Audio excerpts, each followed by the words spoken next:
દીવાને ઘીની જરૂર ત્યારે જ પડે છે જ્યારે તે બળી રહ્યો હોય.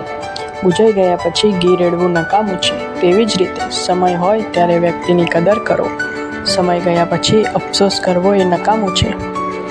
દીવાને ઘીની જરૂર ત્યારે જ પડે જ્યારે તે બળી રહ્યો હોય. બુઝાઈ ગયા પછી ઘી રેડવું નકામું છે. તેમ સમય હોય ત્યારે વ્યક્તિની કદર કરો. સમય ગયા પછી વ્યક્તિની નકામું છે. આ વિડીયો તમને ગમ્યો હોય લાઈક કરો, શેર કરો, સબસ્ક્રાઈબ કરો, બેલ આઇકન દબા દો એટલે તમને નવા વિડીયો મળતા રહે.